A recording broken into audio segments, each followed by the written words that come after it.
Join our podcasts, ELB Professional Languages Brazil.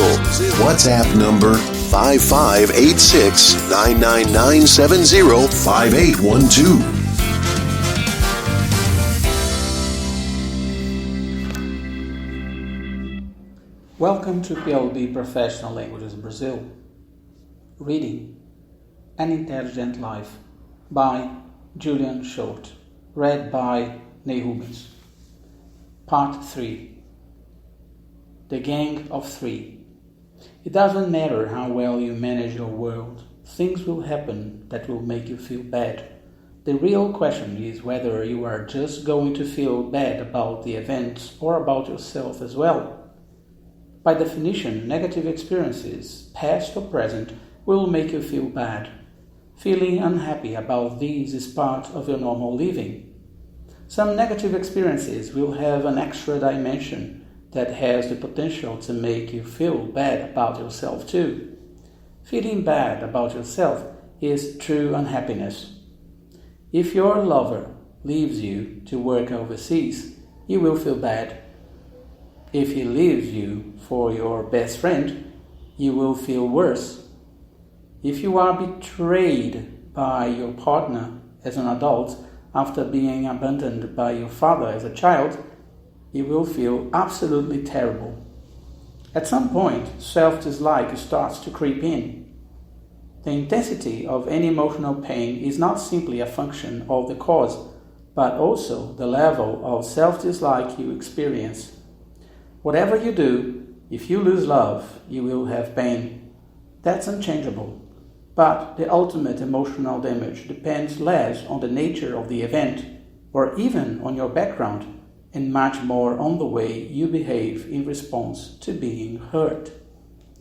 Your long-term happiness is not a feeble hostage to the events of your life. You can't control the past, and bad things will happen as a natural part of life, but you can control their effects on the present and your future. You do this by exercising your ability to choose how you react when things go wrong. An intelligent life is designed to give you a set of guidelines for managing your responses. Your reactions have a higher effect on your self-esteem than most problems have in their own right. It is this fact that means you can have control over your long-term happiness or unhappiness, even if your childhood was miserable and the present seems almost as bad. The events you can't control, the self-esteem you can. It's critical you appreciate that I'm not saying you have to act happy when you are sad, or not be angry on occasions when you have every right to be angry. It is usually perfectly appropriate to show these emotions. It is the way in which you show them that matters. If you feel anxious, angry, or despairing, and you thoughtlessly allow your feelings to drive your behavior in a way that puts pressure on your relationships, you will always feel worse because you have acted to make yourself feel worse. On the other hand, if you apply the skills of intelligent living, you can safely be yourself.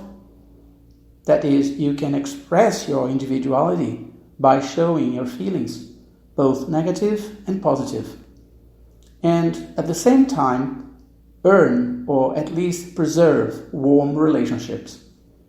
If you can behave in a way that is lovable, loving, dignified, and individualistic, other people will signal that you are worthwhile. The original problem may remain, but your feelings about yourself can be dragged into a happier position.